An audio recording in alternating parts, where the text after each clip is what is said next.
palabra. Muy bien, seguimos leyendo el Nuevo Testamento. Recuerde, estamos leyendo el Evangelio según San Juan hasta terminarlo y luego continuar con otro de los Evangelios para terminar todo el Nuevo Testamento que ya hemos empezado por la gracia de Dios el año pasado. Así que todo el Nuevo Testamento vamos a leer, todo lo vamos a compartir y no vamos a dejar pasar ningún pasaje, ningún texto, ningún versículo, ningún capítulo, ningún libro, todo lo vamos a leer con la ayuda del Señor. Amén. Estamos hoy en San Juan, Evangelio según San Juan, capítulo 7, versículo 43 al 53. ¿Sí? Dice así el Evangelio según San Juan. Capítulo 7, repito, versículo 43 hasta el 53. Aquí termina con estos versículos el capítulo 7 del Evangelio según San Juan. Dice así: hubo entonces disensión entre la gente a causa de él, y algunos de ellos querían prenderle, pero ninguno le echó mano. Los alguaciles vinieron a los principales sacerdotes y a los fariseos, y estos les dijeron: ¿por qué no le habéis traído? Los alguaciles respondieron: jamás hombre alguno ha hablado como este hombre. Entonces los fariseos les respondieron: ¿también vosotros habéis sido engañados? ¿Acaso ha creído en él alguno de los gobernantes o de los fariseos? Mas esta gente que no sabe la ley, maldita es. Les dijo Nicodemo, el que vino a él de noche, el cual era uno de ellos: ¿juzga acaso nuestra ley a un hombre si primero no le oye y sabe lo que ha hecho? Respondieron y le dijeron: ¿eres tú también Galileo? Escudriña y ve que de Galilea nunca se ha levantado profeta. Cada uno se fue a su casa. Bueno, qué manera rara de terminar el capítulo 7, ¿no? Acá donde Juan está relatando. Pero bueno, vamos por parte. Todo el capítulo 7 habla de una fiesta, un momento en Jerusalén donde había una fiesta. Bueno, ya tengo que buscar por ahí por los comentarios para recordarme cuántos días duraba la fiesta, pero duraba muchos días la fiesta de los tabernáculos. Era una fiesta de regocijo que recordaba a Israel que Dios... Los tabernáculos eran carpas, pequeñas carpas. La gente hacía carpas porque así habían vivido en el Éxodo cuando salieron libres de Egipto. ¿Quién no se va a poner contento cuando es libre, cuando no está esclavizado, cuando no tiene el dominio sobre su yugo de otra persona o de un sistema económico o un sistema perverso? Cuando alguien es libre, obviamente tiene que festejarlo. Los judíos habían sido libres, los israelitas, del yugo de Egipto. Por lo tanto, Dios les dio una fiesta para recordarlo esto durante todo el tiempo que ellos estuvieran en la tierra que Dios le dio. Y esa fiesta era la de los tabernáculos, ¿sí? La fiesta de las carpas. Así que la gente se hacía sus carpas ahí con lo que podía, con lo que tenía, y la celebración duraba muchos días. Dios había mandado que celebraran eso, recordando lo que él había hecho cuando Moisés fue enviado por Dios para sacar con mano poderosa y con esas plagas a sus hijos de esa terrible esclavitud en la cual habían caído. Así que esa era la fiesta que se estaba celebrando. Se estaba celebrando en Jerusalén, en la capital de Israel, en la época que Jesús estaba en Israel. Y en esa fiesta de muchos días es que se desarrolla el capítulo 7. Jesús va a ir a la fiesta, no inmediatamente cuando la fiesta comienza, porque los judíos lo querían matar y obviamente no era el tiempo en que Jesús tenía que morir. Todo el capítulo 7 está... Bueno, en todo el capítulo hay problemas con creer quién es Jesús, ¿sí? El problema es quién es este Cristo, quién es este que se llama Jesús, empieza con sus propios hermanos, los otros hijos de María, que nacieron después de Jesús, de obviamente nacimientos naturales como el de cualquier persona. El de Cristo no, el de Cristo fue virginal, es decir, fue por concepción del Espíritu Santo de Dios, único nacimiento de esa forma, por supuesto, no hay otro igual. Y los otros hermanos de Jesús, ahí empieza el capítulo 7, y no le creen, no creyeron en él hasta después que Jesús resucitó y se les presentó a ellos. Entonces ellos no creían que su medio hermano era el Hijo de Dios, que era Dios, que era el enviado que vino del cielo, no le creían. Bueno, así que todo el capítulo 7 está con ese problema. ¿Creo que Jesús es Dios o no creo que Jesús es Dios? ¿Creo que Jesús es el Hijo de Dios o no creo si es el Hijo de Dios? ¿Creo que es el Mesías que tenía que venir, obviamente del mismo cielo y no de un país lejano o de algún lugar humano, sino que tenía que venir de Dios y por lo tanto traer un mensaje, una verdad absoluta que nadie la tiene, que ningún hombre la tiene? ¿Creo o no creo? Ese es el tema del capítulo 7. Y Jesús va a la fiesta, en medio de la fiesta aparece y empieza a enseñar. La gente lo está escuchando, está en esa ciudad llamada Jerusalén, donde era un bullicio de gente, de jolgorio y de alegría, pero aparece Cristo y la gente al verlo empiezan a cuestionarse. Dicen, a este hombre lo andaban buscando para matarlo, resulta que acá está y nadie le dice nada. Entonces, ¿quién nos está engañando? ¿Los gobernantes, los religiosos, los sacerdotes, los fariseos? ¿Qué es lo que está pasando con este hombre? ¿Este hombre es quien dice ser o no lo es? Y Jesús seguía enseñando. Presenta obviamente sus palabras y su doctrina como palabra directa de Dios, donde no cabe duda. Cuestiona a aquellos que lo están molestando, todavía lo seguían molestando por haber sanado a un paralítico de 38 años. Le cuestionan sus obras. Jesús responde, enseña, establece verdades eternas, y la gente sigue escuchando y sigue observando la vida de Cristo durante esa fiesta, y todos siguen con el mismo problema. Eso no es el Hijo de Dios, eso no es el Mesías divino que tenía que venir al mundo, eso no es Dios mismo. Ese es el problema en el capítulo 7. Y Jesús sigue enseñando y invita a la gente a creer en él. Sí, la verdad no se puede diluir por un rechazo. Nosotros no podemos dejar de predicar el evangelio porque hay un rechazo al evangelio. No podemos dejar de predicarlo, ni porque haya un rechazo al evangelio, ni tampoco porque haya una aceptación al evangelio, ni porque algunos se quieran acomodar al evangelio. No, la verdad del evangelio se debe predicar así como está escrita. O sea, no hay condición. El mundo no puede poner condición o condicionar o ponerle reglas a la predicación del Evangelio de Cristo. Porque el mundo tiene que escuchar la verdad de Jesucristo. Y esto es lo que se ve un poco en el capítulo 7.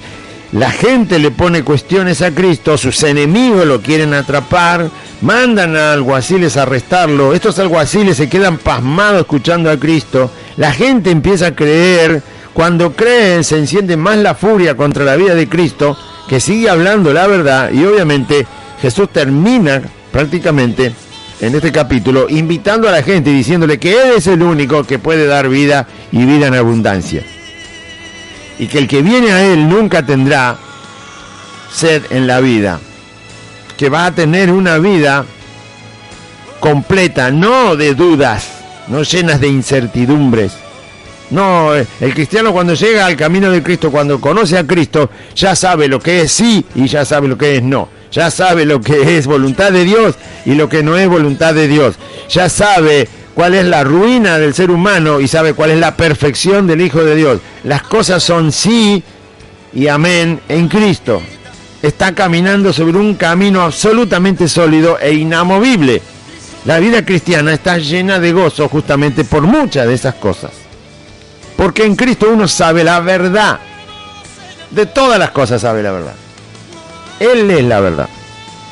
Eso es lo que Jesús dice. Vengan a mí, no van a tener más incertidumbre en su vida.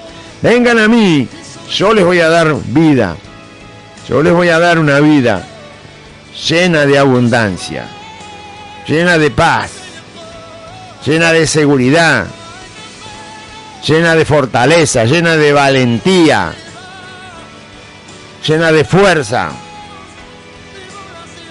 llena de justicia, llena de Dios, llena del cielo, llena de cosas eternas, llena de cosas que nunca las van a perder.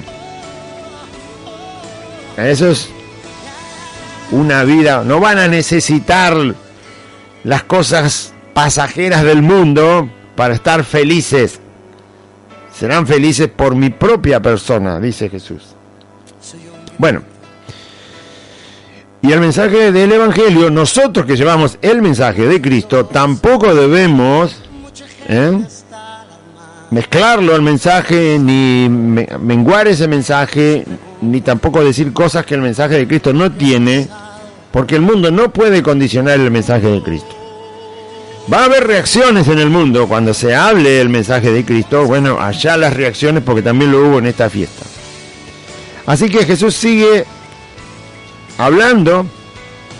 Nunca vendió la verdad Jesús, nunca vendió la verdad del Padre, sino que habló la verdad de Dios. Y cuando la gente está creyendo, termina la fiesta, está terminando en el último día, mucha gente ya está creyendo en Jesús. No todas, pero mucha está creyendo. Por lo tanto se genera más problema contra la vida de Cristo. En realidad los problemas tendrían que aparecer cuando se cree una mentira, no cuando se cree una verdad. ¿No? ¿Qué le parece a usted? Problemas tendría que haber cuando se cree una mentira. Por ejemplo, usted manda a su hijo al segundo grado a la escuela y tiene el maestro que se llama Juan Pérez. Resulta que un día aparece alguien que es Juan García y dice que es el maestro del aula, y usted se entera que ese maestro no es de la escuela, y entonces usted se preocupa porque alguien mintió para entrar a enseñar a donde está su hijo. Los problemas tienen que aparecer cuando se cree una mentira. Alguien lo dejó entrar y no es maestro. ¿Qué está haciendo en el aula de mi hijo? La gente se debe indignar cuando se cree una mentira, no cuando se cree una verdad. Pero bueno, veo cómo es el hombre, ¿eh? Cambia la verdad por la mentira, y entonces cuando le conviene creer algo que aunque sabe que es mentira, no dice nada, y cuando no le conviene creer algo que sabe que es verdad, empieza a molestarse. ¿No? Supongamos que en este país dicen el litro de leche va a costar en todos lados 5 pesos con 50, y usted va y encuentra a 75 pesos el litro de leche. Se va a enojar, claro que se va a enojar, porque han puesto un precio de 5,50 y están mintiendo con un precio de 75 pesos. Ahí corresponde enojarse, porque alguien dijo una verdad que no se está respetando, y entonces cuando encuentra la mentira se tiene que enojar. Cuando nos conviene, nos quejamos por la mentira; cuando no nos conviene, nos quejamos por la verdad. Así no. Jesús decía la verdad, la gente creía y se quejaban porque creían una verdad. Los otros se quejaban porque creían una verdad.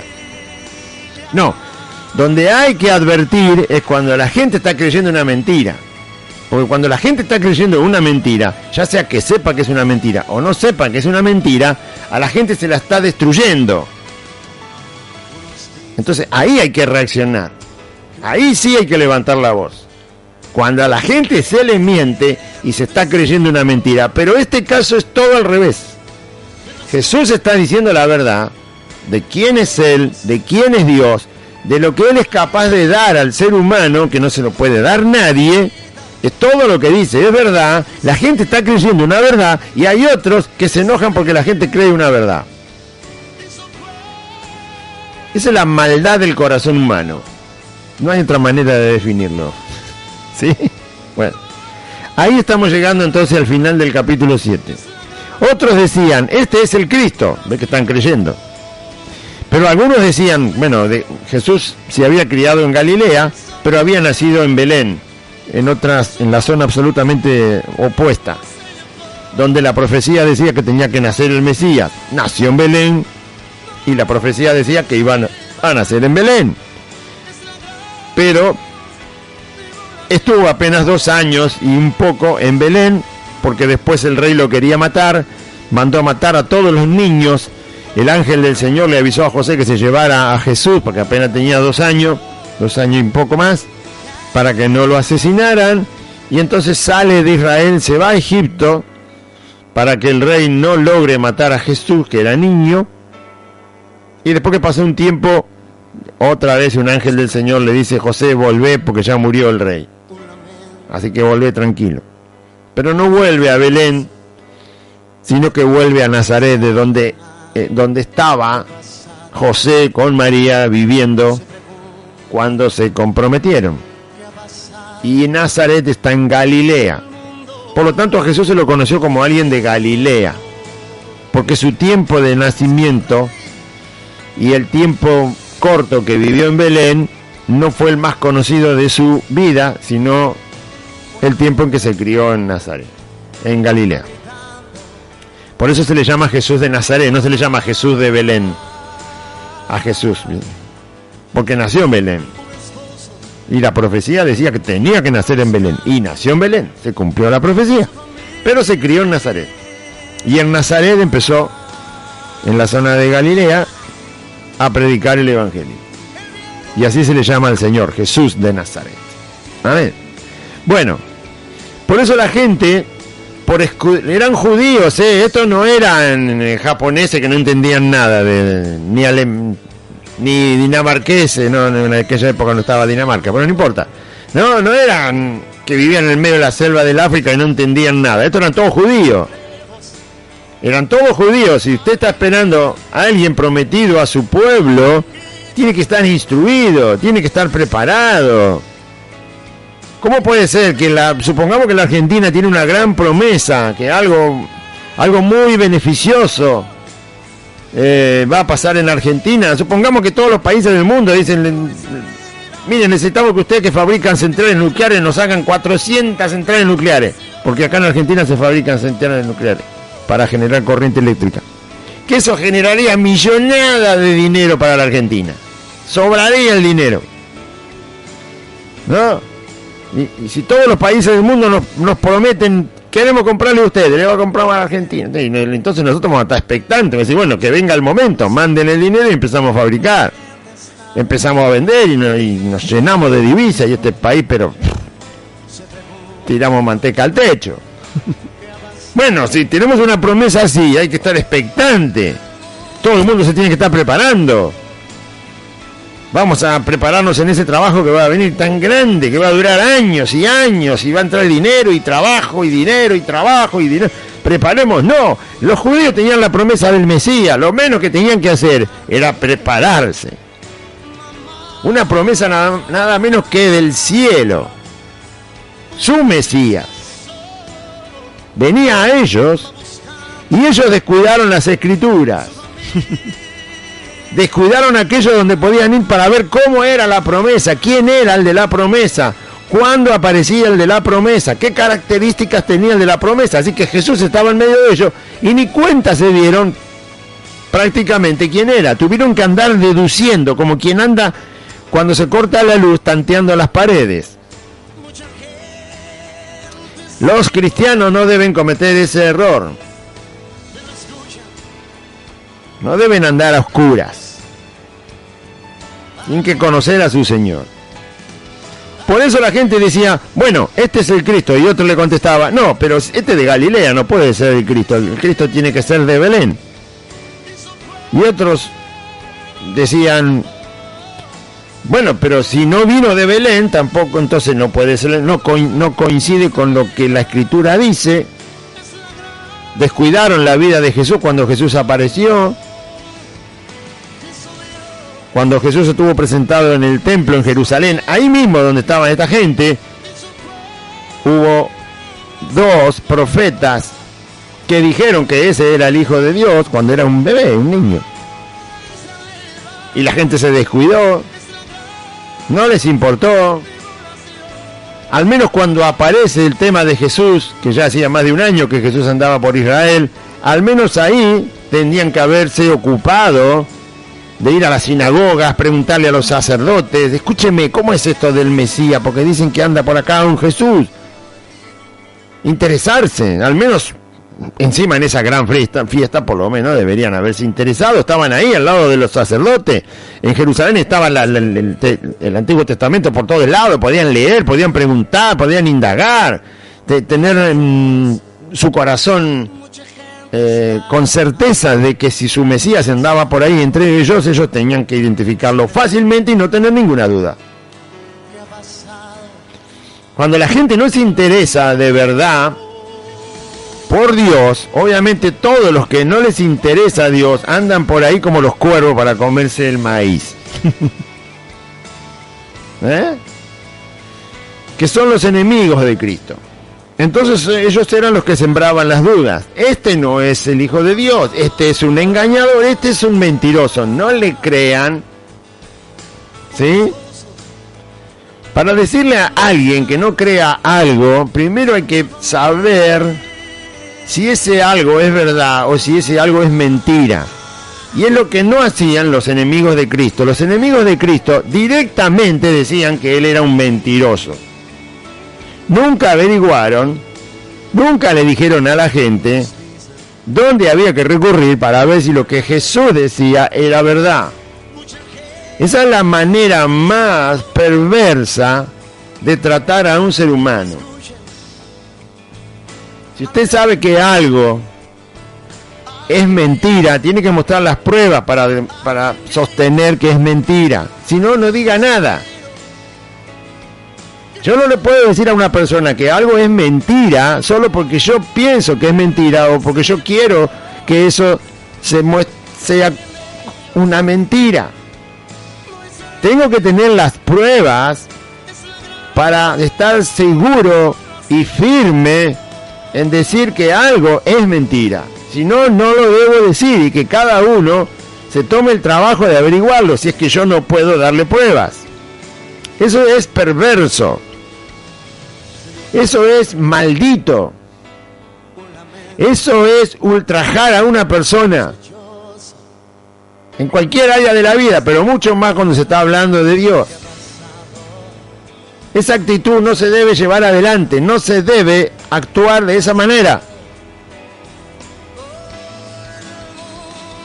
Imagínese usted, padre, madre, tiene 3, 4 niños, todos pequeños.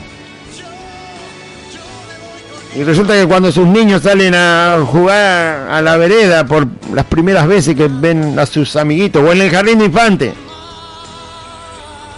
y los maestros del jardín de infantes le dicen: tu papá no es ese que te viene a buscar. Todos los días le dicen lo mismo: ese no es tu papá, ese te miente. Y cuando va la mamá a buscarlo o a traerlo, los maestros le dicen lo mismo: esa no es tu mamá. Y así lo tienen al pobre niño bombardeándolo todos los días en el jardín de infantes: ese no es tu papá, ese no es tu mamá, ese no es tu papá, ese no es tu mamá. ¿Le parece a usted que está bien? ¿Cómo va a quedar ese niño si todos los días le dicen lo mismo? Ese que te trae no es tu papá, y ese que te viene a buscar no es tu mamá. Y el pobre niño está todos los días que dice que al final ¿quién me está mintiendo?, dice el niño. ¿Se da cuenta por qué es perverso decir que algo es mentira cuando no se tiene la manera de probarlo? Entonces usted tiene que hacer un juicio contra el jardín de infantes, tiene que hacer un juicio contra esos maestros, sacar a esos maestros, porque su hijo tiene que ir con paz y con tranquilidad al jardín de infantes y que nadie le venga a decir que los que dicen ser su padre y su madre son mentiras. Por eso no se debe hacer eso. Y eso es lo que hicieron.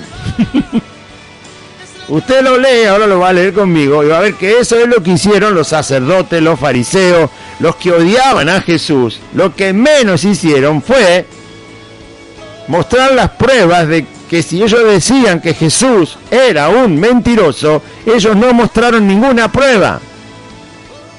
Simplemente lo decían. Decían que Jesús era un engañador, decían que Jesús no era el Hijo de Dios, decían que no era el Mesías que estaba prometido, decían que no es Dios, o sea, decían un montón de cosas y nunca mostraron una prueba, una sola. Y eso se lo decían a la gente para que la gente odiara a Cristo, para que la gente rechazara a Cristo. Eso no se hace. Eso es un mal proceder humano. Y obviamente Dios le llama pecado. Entonces, si algo es mentira, hay que mostrar las pruebas de que es mentira. Si no tengo las pruebas de que es mentira, me tengo que callar. Si algo es verdad, hay que mostrar las pruebas de que es verdad. Y si no tengo las pruebas de que es verdad, entonces también me tengo que callar. En este caso Jesús, todo lo que decía era verdad. Y él tenía las pruebas de que era verdad. Sus obras, no solo sus palabras, sino sus obras, eran las pruebas de que lo que él decía era verdad. Él sí mostró las pruebas de la verdad que decía y de la verdad de quién era. Y la gente ve eso y algunos creen, otros dudan y los otros sinvergüenzas se la pasan diciendo que Jesús es un mentiroso. Así que si usted está escuchando la radio y quiere saber si Jesús es el Hijo de Dios, muy bien, tiene las pruebas y se las puede pedir a Él mismo. Se las puede pedir a Cristo. A Él le puede pedir que Él se manifieste en su vida para que usted sepa que es el Hijo de Dios. Igual está la Biblia, que es prueba, pero si usted está dudando todavía, se lo puede pedir a Cristo. Manifiéstame, Señor Jesús, si realmente eres el Hijo de Dios. Si usted todavía no ha creído, ¿no? Porque si le va a preguntar al mundo, el mundo no tiene ninguna prueba para decir, para mostrar que Jesús no es el Hijo de Dios. No tiene las pruebas, no tiene las pruebas. Por lo tanto, le va a decir que es mentira sin tener ninguna prueba en las manos. Entonces, no se le puede preguntar al mundo para saber si Jesús es el Hijo de Dios, si es el Mesías, y si es Dios. Tiene la Biblia, pero aún más todavía, se lo puede pedir a Dios. No se lo pida a los hombres, pídaselo a Dios. Y si no, pídaselo a alguien que conoce a Dios. Pero tiene donde recurrir. Dios le va a dar las pruebas y las evidencias de que Jesucristo es Dios.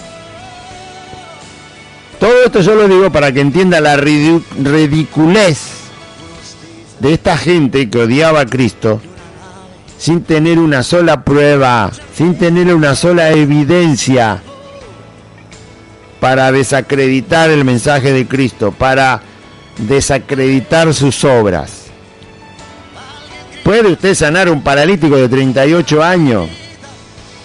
Ese hombre ya no tiene ni cartílagos en la rodilla. La cadera está hecha de piedra, 38 años, paralítico, ¿sabe lo que es ese cuerpo? Nada le funciona de la cintura para abajo a ese hombre. 38 años, y no estaba 38 años en el hospital italiano, ¿eh? No, 38 años a la intemperie, pobre, estaba ahí, no casi a la intemperie estaba. De acá para allá y lo llevaron un día, quedate acá en el estanque y cuando venga el ángel tirate al agua a ver si te sanás, porque eso era el milagro que ocurría y el pobre hombre no podía hacerlo nunca porque otro le ganaba, porque él era paralítico y no podía moverse. Y Jesús lo encuentra de 38 años paralítico y lo sana por completo. Esto es lo mismo que hacer un hombre de nuevo. Es como tomar barro, como tomó el Señor, y te hago un hombre, acá lo tenés, y le doy vida. Es lo mismo. ¿Y qué decía esta gente? No, este no es el Hijo de Dios. Bueno, si no es el Hijo de Dios, entonces es Dios, querido. Porque Vos no le creés que ese hijo de Dios, es Dios, porque no ves lo que hace. No podés levantar a un paralítico de 38 años que se vaya caminando a su casa, saltando, y encima llevándole el acolchado que es donde se sentaba ahí. Bueno, no era pesado, pero lo llevaba. O sea, que mantenía el equilibrio, eso es lo que se deduce. O sea, estaba perfectamente sano. No es un paralítico que empezó a los tumbos ahí, 4 o 5 pasos, pum, se cayó, se levantó, un paso más, otra vez se cae. No era esa clase de paralítico que se empieza a caminar. No. Estaba absolutamente sano para caminar. Tan sano estaba para caminar que lo pierde de vista a Jesús enseguida. Jesús lo tuvo que ir a encontrar después. Se perdió entre la gente de tan sano que estaba. Se levantó y agarró el acolchadito que tenía y desapareció. Después Jesús lo encuentra al rato. Eso hizo, y estos malditos le dicen a la gente que Jesús no es lo que él dice que es. Habían enviado unos alguaciles, unos soldados del templo, para arrestar a Cristo, los fariseos, los sacerdotes. Y ahí sigue el texto que hoy estábamos compartiendo. Y entonces uno decía, la gente decía, este es el Cristo, y otro decía, no, porque es de Galilea. Y bueno, pero de Galilea no puede ser. Es de Galilea, sí, se crió en Galilea, pero entonces no puede ser el Mesías tiene que ser de Belén. ¿Sabían? Bueno, había que haber investigado y había que haberse dedicado, ya les digo, teniendo semejante promesa, no puede ser tan descuidado un pueblo. Bastaba con andar por ahí en esa fiesta tan grande y preguntar si realmente Jesús había nacido en Belén o en Galilea. Y ya se hubieran sacado unas dudas. Como no hicieron nada de eso, los enemigos de Cristo se aprovecharon. Hubo entonces disensión entre la gente a causa de él, de Jesús. Unos decían que sí era el Cristo y otros decían que no. Unos decían no puede ser porque es Galileo, y otros decían, bueno, aunque no sea Galileo, pero mirá las cosas que hace. Y otros decían, no, tiene que nacer sí o sí en Belén, y este no nació en Belén. Sí, nació en Belén, pero no se habían olvidado. Descuidaron otras verdades que ya Dios les había dicho, y otras verdades que en la historia habían ocurrido hacía 30 años atrás. Jesús había nacido en Belén. Entonces toda la gente empezó a tener diferente opinión. Y algunos de ellos querían prenderle, pero ninguno lo pudo atrapar al Señor, dice el verso 44. Y los alguaciles, estos alguaciles que habían sido enviados a arrestar a Cristo, fueron, pero se quedaron escuchando porque Jesús estaba enseñando. Era el último día de la fiesta, así que estaban todos ahí expectantes. Y los alguaciles vinieron a los principales sacerdotes y a los fariseos, que eran los que le habían dicho, vayan y arresten a ese Jesús, tráiganlo.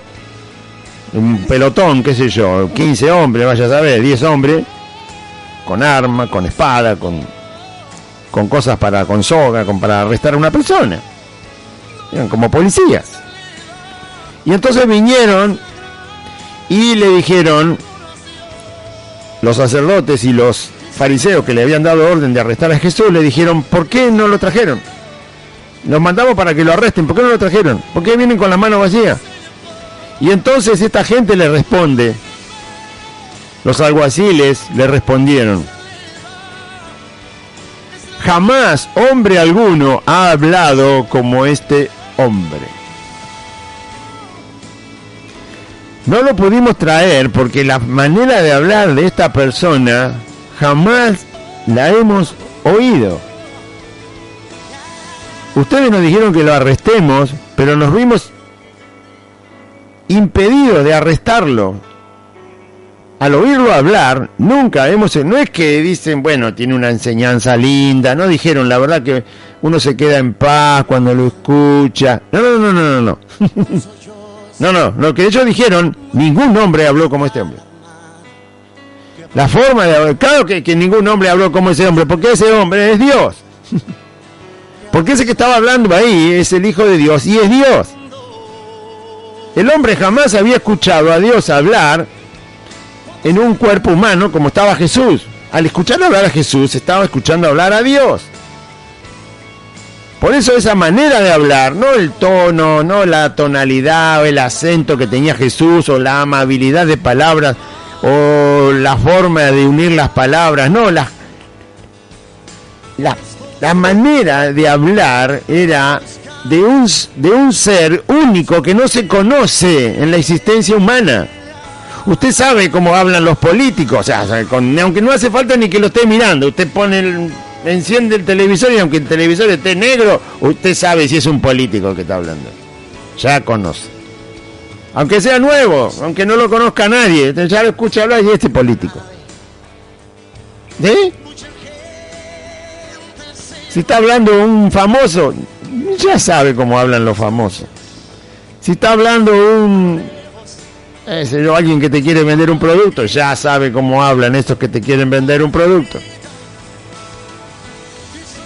Si está hablando alguien que te quiere manipular con lo que te está diciendo, también ya conoce su mensaje. Si te está hablando alguien que te quiere llevar a un piquete, a una multitud, te quiere usar y que te ya identifica, conoce todas esas maneras de hablar, las conocemos de memoria. Pero cuando Jesús hablaba, Él era único.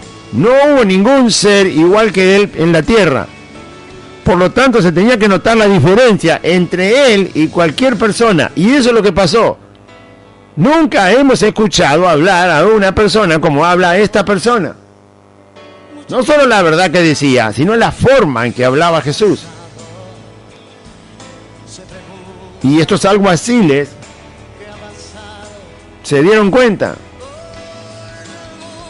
Este tipo de personas que fueron a arrestar a Cristo estaban acostumbradas, no se olvide que ellos estaban en la capital de Israel. Los romanos habían invadido Israel y gobernaban políticamente el territorio de Israel. Estos alguaciles estaban acostumbrados a escuchar a todo tipo de personas. Personas romanas, autoridades romanas, autoridades judías, sacerdotes judíos, escribanos o escribas judíos. Estaban acostumbrados a escuchar todo tipo de persona, todo tipo de mensaje. Sus oídos estaban bien afinados para este tipo de cosas. Estaban acostumbrados a escuchar a gente común, a escuchar a los comerciantes que hacían un negocio ahí en el mercado que habían armado en Jerusalén. Estaban acostumbrados a escuchar a extranjeros que venían de otras partes, a filósofos que andaban por ahí también. O sea, sus oídos estaban muy preparados para escuchar personas hablar públicamente, o quizás no tan públicamente, pero sabían todo tipo de mensajes, todo tipo de forma de hablar por el trabajo que tenían. Y entonces se sorprenden, porque Jesús fue único. Jesús fue hombre, humano y al mismo tiempo Dios. La naturaleza de Dios estaba por completo en Cristo. Dios estaba en Cristo. Y también fue hombre al mismo tiempo para rescatar al hombre de su pecado. Así que nunca se pudo escuchar a un ser hablar de la misma forma que Jesús habló. Porque hay que tener esas dos naturalezas para hablar exactamente de la forma en que Jesús hablaba. Por eso se sorprendieron y dijeron una verdad: nunca habló un hombre como este hombre habla. Porque en Cristo estaba Dios, porque Él era Dios. Y por eso no lo atraparon. Por eso dijeron, habrán pensado entre ellos, ponerle la mano encima a este hombre va a ser algo difícil. Arrestarlo sin una... Sabían que no tenían más que un capricho para arrestarlo, el capricho de sus enemigos. Y sabían que estaban haciendo algo que no correspondía. Pero si hubiera sido un hombre común, lo hubieran arrestado, porque estaban acostumbrados a arrestar a gente común por caprichos de los gobernantes. Usted sabe cómo son los gobernantes, ¿no? Le dan una orden, papelito, la firma el fiscal, el juez, tomá, andá, arrestame a este, no le pregunten nada, sacalo de la cama, como esté desnudo, tráemelo para acá. Porque son personas comunes como todos nosotros. Pero resulta que se encontraron con alguien que no era una persona común. Nunca habían oído a nadie hablar como Cristo, por lo tanto, su sensibilidad en el trabajo que tenían les hizo darse cuenta que no estaba bien echarle mano a Jesús si no había un motivo real para hacerlo. Y así que se abstuvieron, se privaron de arrestarlo y dijeron, no, mejor no lo arrestemos porque acá está pasando algo que no entendemos. Está más allá de nosotros, está más allá de la orden que nos dieron de arrestarlo. Así que mejor volvamos y digamos lo que vimos y no lo llevemos, no lo arrestemos. Cuando alguien se encuentra con algo único, ¿sí?, no puede reaccionar de una manera baja, absurda, tonta, irresponsable. Ahora, le voy a dar un ejemplo. Usted sabe que no hay más dinosaurios, ¿no? Sabe que los dinosaurios existieron, pero no hay, hace miles de años que no hay más dinosaurios en el mundo. Miles y miles de años están... No hay dinosaurios. No hay. Son solo películas lo que se ve, nada más. No hay dinosaurios, esos animales no hay más. ¿Qué haría usted si está caminando por algún lugar en el campo y se encuentra con un dinosaurio vivo? ¿Qué haría? Bueno, sabiendo usted que no hay más dinosaurios y usted se encuentra caminando y ve un dinosaurio vivo, usted tiene que actuar con responsabilidad. Usted tiene que actuar con mucha prudencia. ¿Por qué? Porque usted está frente a un hecho único. No puede actuar de una manera infantil. No puede actuar de una manera irresponsable, no puede actuar de una manera tonta, no puede actuar de una manera alocada, porque usted está frente a un hecho único. Ese hecho único era Jesucristo mismo. Nunca, jamás, ningún hombre como Cristo estuvo en la tierra. Y esta gente se dio cuenta. Por eso no lo arrestó. Hicieron bien. Porque es un hecho único, no se repite, no es una cosa de todo. Usted ve un perro por la calle, ¿qué le importa? Todo perro por todos lados hay perro. Y usted lo deja pasar al perro, le tira una amiga, un caramelo y allá va el perro. Pero si se encuentra un dinosaurio va a actuar distinto. Claro que va a actuar distinto si no hay más dinosaurio. Así que usted lo encuentra y tiene que actuar de otra manera. ¿Se da cuenta? Es tan simple como eso. Me parece que la cabeza alcanza para pensar eso. Y por eso no lo arrestaron. Porque ellos mismos lo dijeron. Nunca habló un hombre así. ¿Cómo lo vamos a arrestar? ¿Cómo vamos a ser tan imprudentes? ¿Cómo vamos a ser tan insensibles? ¿Cómo vamos a ser tan absurdos? De arrestar a un hombre que es único. Nosotros estamos dando cuenta que es único, no podemos hacer eso. Hay que actuar de otra manera frente a una cosa única. Frente a algo que no se repite jamás.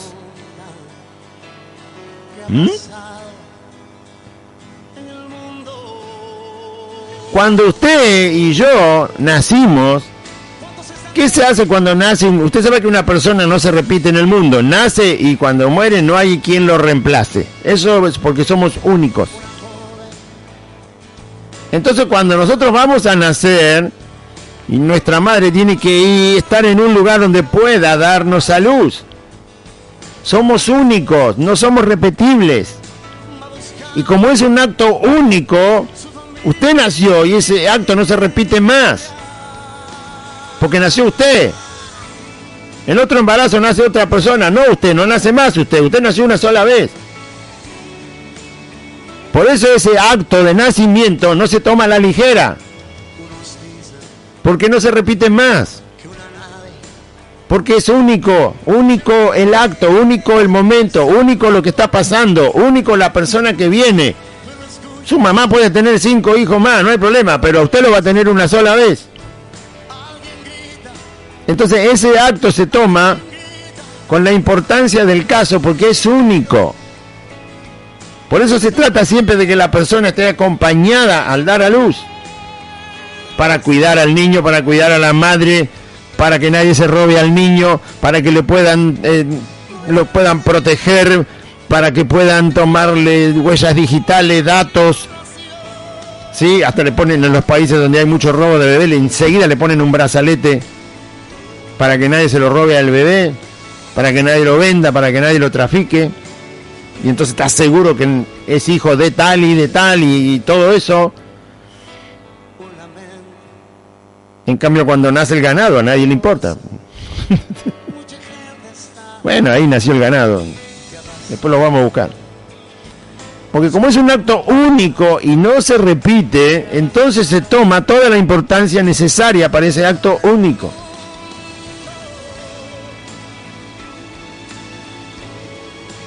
Por eso esos alguaciles no arrestaron a Jesús. Y estos se enojaron.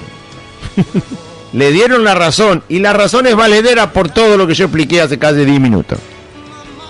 La razón de no arrestarlo era valedera. Es una persona única, Jesús. Su manera de hablar es única. Sus obras son únicas. La verdad que dice es única. No se repite, jamás se repetirá una persona como Jesucristo. Jamás. Fue una sola vez. Por eso el hecho de que no le arrestaron. Por eso se frenaron ante una orden de autoridades y hasta judiciales para arrestar, porque tienen que intervenir un juez para arrestar a una persona. Se detuvieron, se frenaron y dijeron, no, nos volvemos sin Jesús.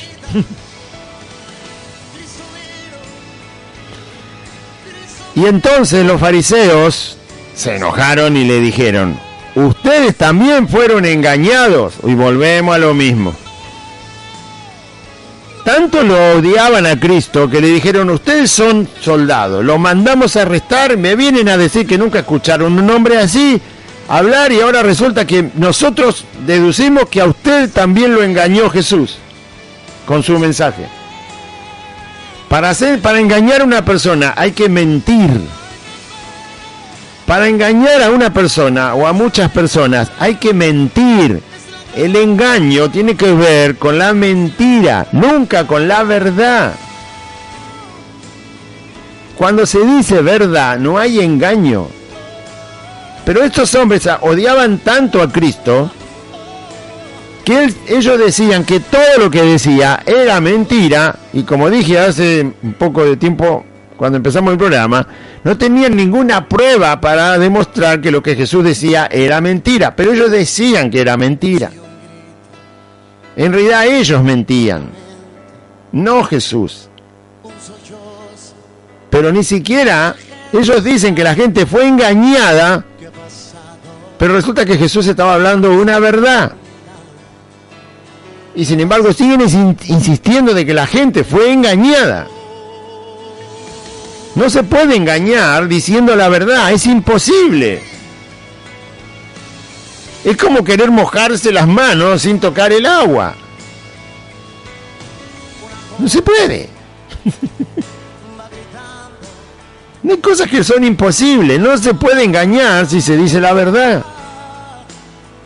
No se puede. Por lo tanto, estos hombres están fundados en una mentira de ellos mismos y dicen que esta gente que viene de escuchar a Cristo fue engañada. E insistían con que habían sido engañados los alguaciles. porque no pudieron arrestar a Cristo. O sea, estás haciendo algo injusto y para sostener que lo injusto que estás haciendo está bien, tenés que mentir. Ya es injusto porque si es algo injusto tiene alguna mentira y tiene algún engaño. Y estos hombres siguen insistiendo con otra mentira y con otro engaño para sostener algo que ellos mismos saben que es una injusticia. O sea, la trampa de la mentira, ¿no? Nunca te va a dejar libre. La mentira nunca trae libertad. La verdad sí, conoceréis la verdad y la verdad te hará libre, dice Cristo. Y entonces los acusa, como que los acusan, y dice, ustedes no lo trajeron porque fueron engañados, porque lo escucharon y le creyeron. Y pero si es una verdad y hay evidencia de esa verdad, ¿por qué no creer? Este era Jesús. Era verdad lo que decía, era verdad que era Dios, y lo que se veía daba la prueba de que era verdad. ¿Acaso ha creído, dice, en él alguno de los gobernantes o de los fariseos? Ellos eran los gobernantes y ellos eran los fariseos. Y le dicen a los soldados, escuchen, miren lo tonto de los mentirosos, ¿no? Si nosotros no le creímos, eso es prueba suficiente de que este hombre miente. Qué gracia, la verdad que más absurdo y necio no puede ser. ¿Cómo puedo yo decir? Le decían a estos soldados, nosotros no le hemos creído, así que eso es prueba suficiente de que miente. ¿Cómo es eso? No, eso no tiene ningún sostén, eso se cae como un castillo de papel. Ah, nosotros no le hemos creído. Entonces, es un mentiroso. No. Pruebas, tiene que haber pruebas para saber que algo es mentira. Tiene que haber pruebas para saber que algo es verdad. Y en este caso Jesús tenía las pruebas de que él, lo que decía era verdad, lo que decía de sí mismo, que era el Hijo de Dios, el Mesías y Dios, es verdad, y sus obras eran la prueba de que todo eso era verdad. Y estos crápulas dicen, nosotros no le creímos y es prueba suficiente para decir que es mentiroso. Una opinión no es prueba. La opinión de un ser humano no es prueba. No, la opinión de los seres humanos no son pruebas. La palabra de Dios es verdad. Y por lo tanto, la palabra de Dios sí es una evidencia. La palabra de Dios sí que es una prueba. Porque la palabra que sale de la boca de Dios no está corrompida. La palabra que sale de la boca de Dios no tiene engaño. La palabra que sale de la boca de Dios es santa. Entonces la palabra de Dios sí que es una prueba. Ni siquiera la opinión de Dios. No. La palabra de Dios es una prueba. Con la palabra de Dios se conocen los pensamientos de Dios. Pero Dios ha proclamado su palabra. Él ha hablado.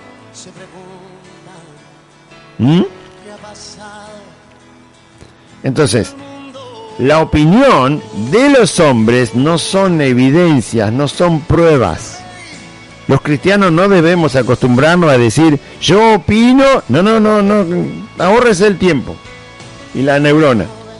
No opine, conozca la palabra de Dios y crea la palabra de Dios y hable la palabra de Dios, porque ella es evidencia, ella es prueba. Pero estos hombres se basaron en su opinión. Nosotros no hemos creído en él, nosotros opinamos que es un mentiroso y por lo tanto eso es suficiente certeza de una verdad. No, eso es mentira.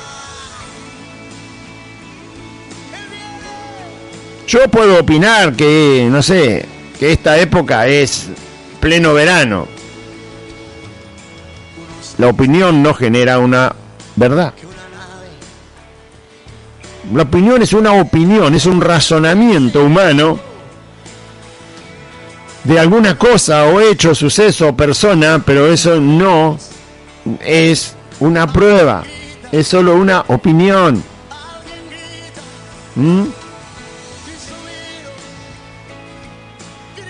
Bien, ¿usted opina que los perros ladran demasiado? Bueno, opine lo que quiera, pero los perros van a seguir ladrando.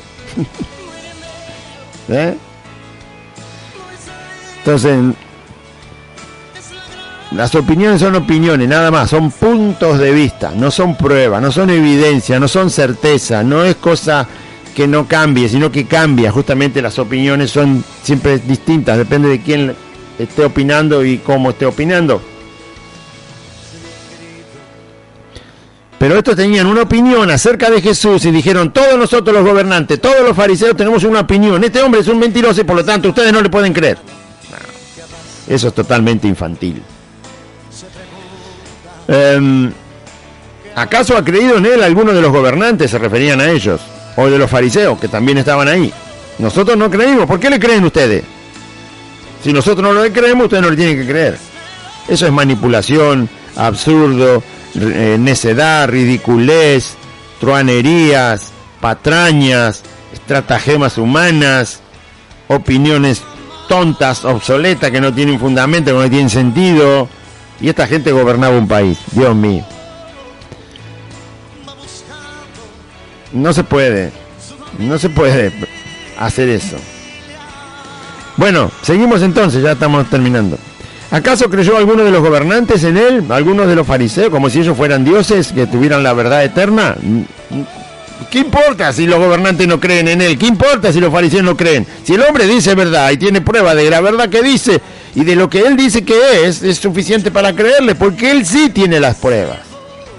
Y ustedes no tienen nada. Usted tiene que ir a buscar a Cristo. Usted tiene que acercarse a Cristo. Usted tiene que invocarlo a Jesús. Si quiere estar seguro de que es Dios y está vivo. Buscadme y viviréis, dice el Señor. Hoy es el día de salvación. Dame, hijo mío, tu corazón. Dios lo dice. Hágalo, pruébelo y va a ver. Después se va a acercar a las Escrituras y va a ver que Dios decía exactamente eso de sí mismo y lo cumplió. Dios cumple lo que dice.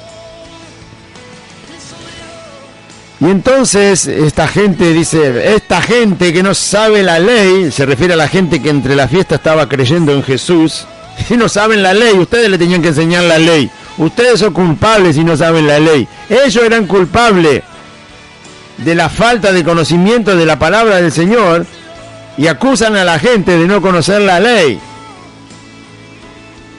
Por favor. Cuando usted va a sacar un permiso para conducir, un registro, ¿quién le toma el examen? El policía de tránsito le toma el examen, ¿vio? El examen escrito se lo toma un policía de tránsito. El examen práctico para manejar, estacionar, se lo toma un policía de tránsito. Ellos son responsables de enseñarle a usted cómo se maneja, de tomarle el examen y de decir si usted está aprobado y darle la licencia. Esto era lo mismo, eran ellos los responsables de enseñar la ley de Dios y se quejan de que la gente no conoce la ley de Dios. Es tu propia culpa. Es tu propia culpa que no conozcan la ley de Dios y te estás quejando de que no la conozcan. Por lo tanto, te estás descubriendo que a propósito no le enseñás la ley de Dios.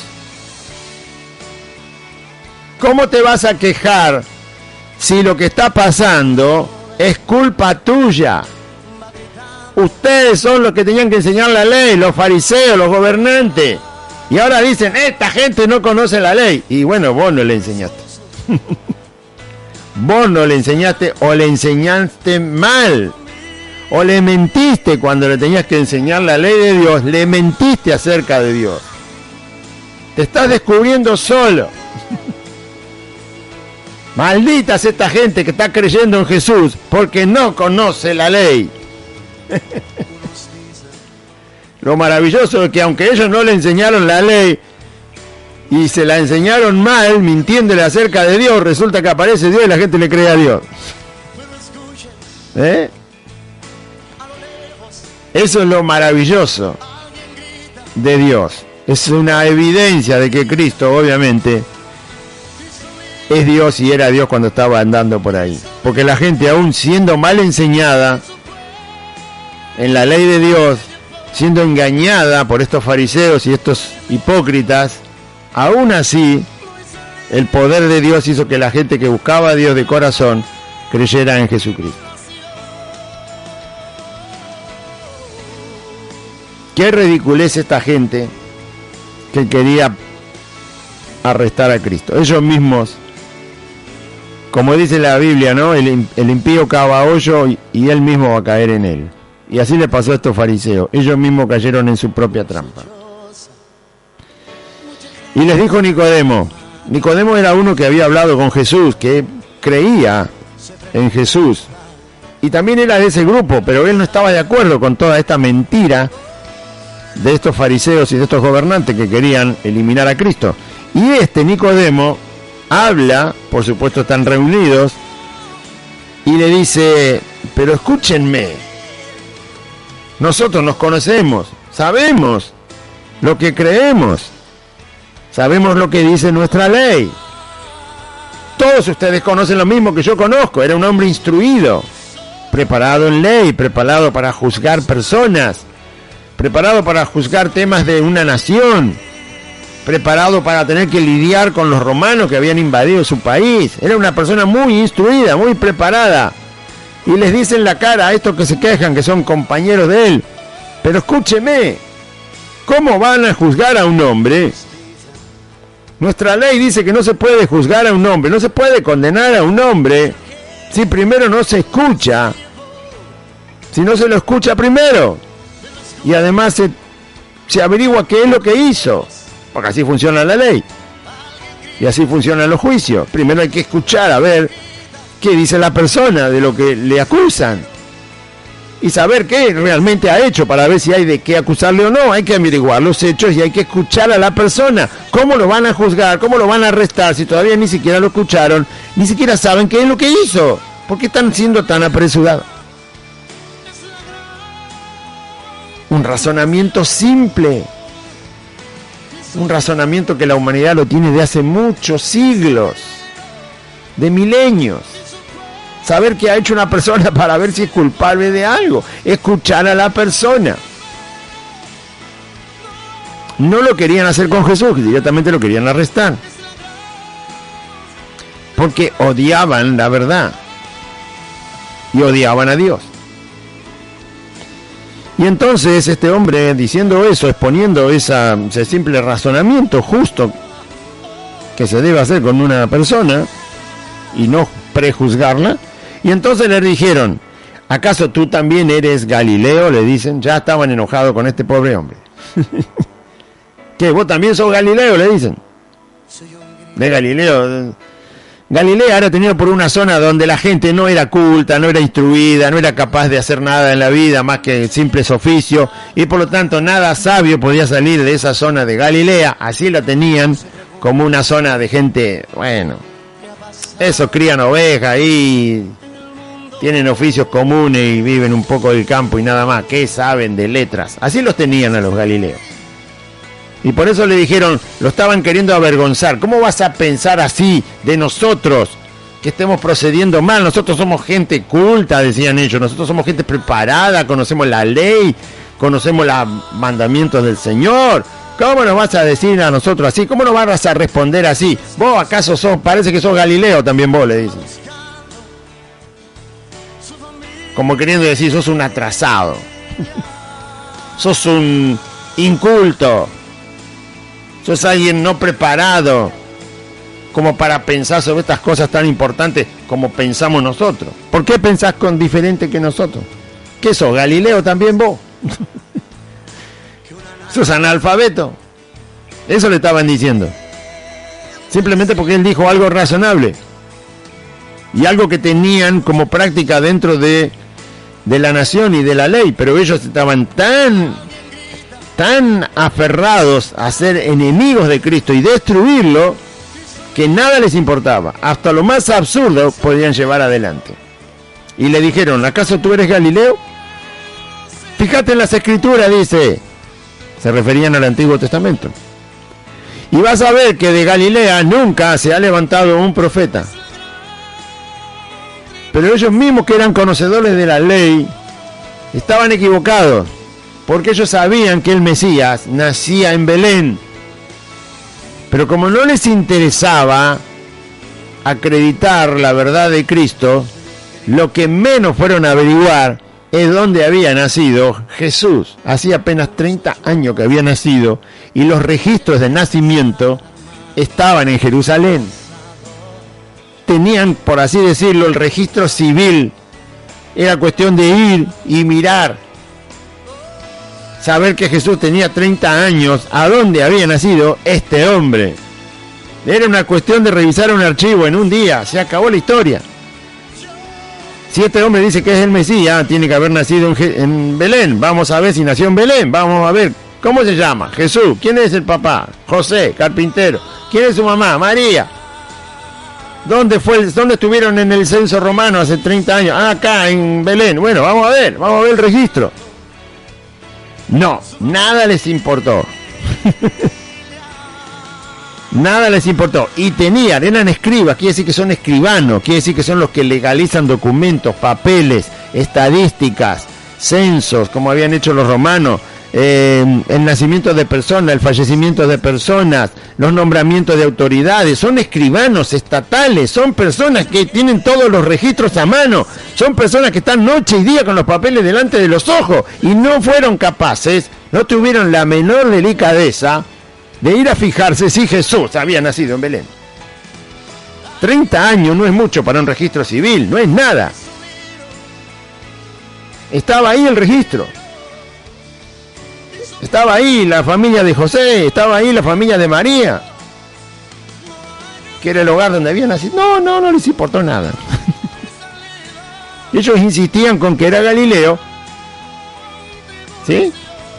Y que por lo tanto de Galilea nunca salió un profeta. Es un detalle menor, no tiene nada que ver eso.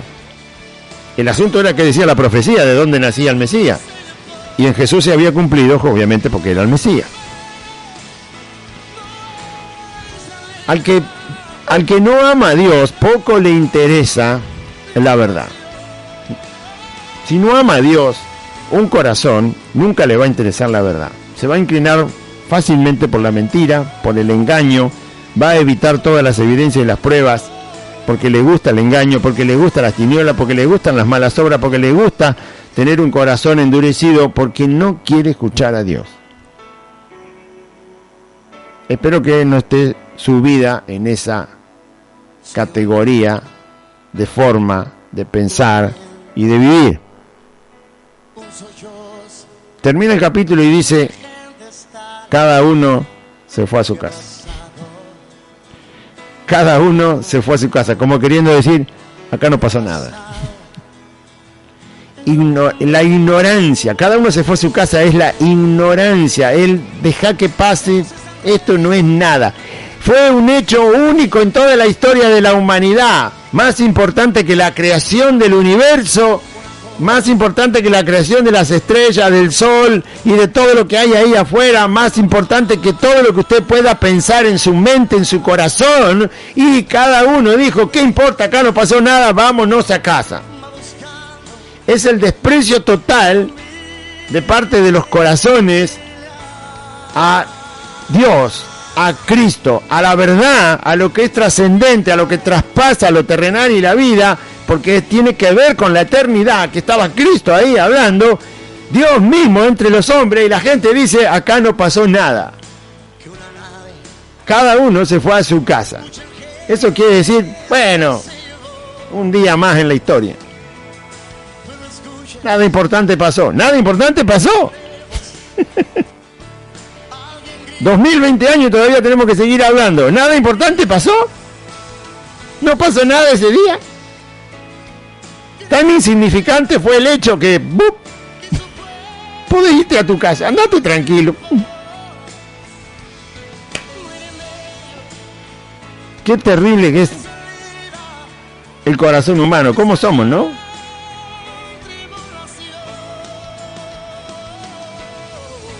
Tiene que estallar una guerra atómica para que la gente diga, pasó algo. Estaba Dios entre ellos hablando y la gente dice, no pasó nada, andate a tu casa, yo me voy a la mía.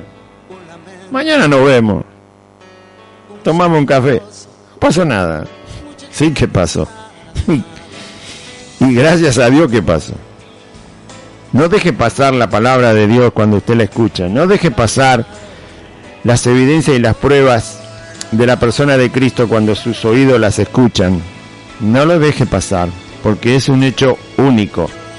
Estamos hablando de una persona única. El unigénito Hijo de Dios vino al mundo para salvar a los pecadores. No es un hecho cualquiera. Es el hecho que va a determinar si usted va a vivir en la eternidad en el infierno, condenado, de donde no podrá salir jamás, o si va a pasar toda la vida eterna en comunión con Dios y con Cristo. Por supuesto que no fue un hecho más, sino el más importante de todos. El más importante de todos, Jesucristo.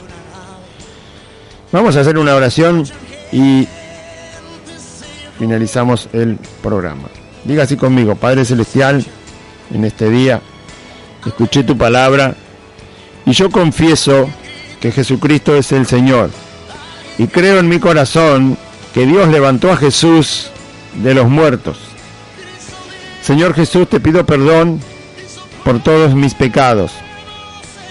Te ruego que perdones mis maldades, que me limpies con tu sangre y que vivas en mi corazón. Dame tu Espíritu Santo, Señor Jesús, y anota mi nombre, te pido, en el libro de la vida.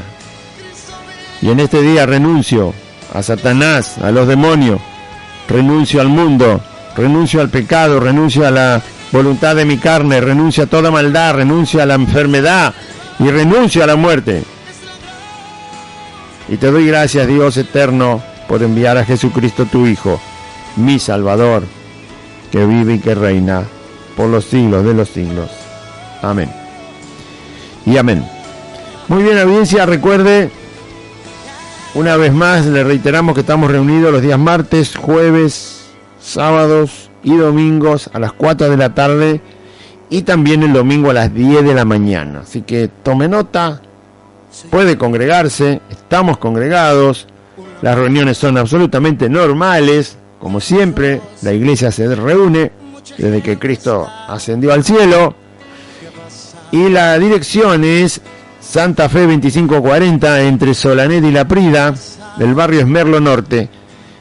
La calle Solanet empieza en la barrera de la estación de Merlo, allí empieza la calle Solanet, derecho por Solanet 8 cuadras, cuando llega a Santa Fe dobla a la izquierda sobre la calle asfaltada, la cuarta casa desde la esquina es Santa Fe 2540, hay un pino muy alto, ese es el domicilio, está el nombre de la calle Santa Fe, el número 2540, aquí le esperamos martes, jueves, sábado, domingo, 4 de la tarde y domingo también a las 10 de la mañana para glorificar al Señor Jesús, para exaltar su nombre, para hablar de su palabra, para escuchar su palabra, su mensaje, su verdad, y el poder de Cristo está entre aquellos que le creen.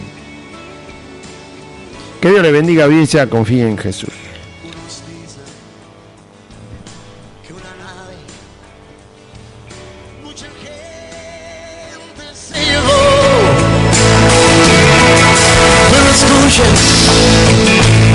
A lo lejos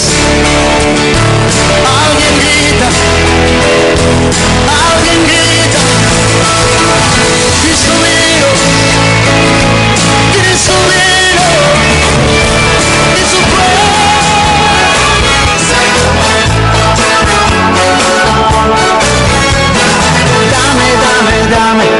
dame todo lo que tú quieras. Hasta aquí compartimos Buenas Nuevas, un programa evangelístico, dinámico, reflexivo, pensado en usted y hecho con amor. Buenas Nuevas, creado y conducido por Aide y Claudio.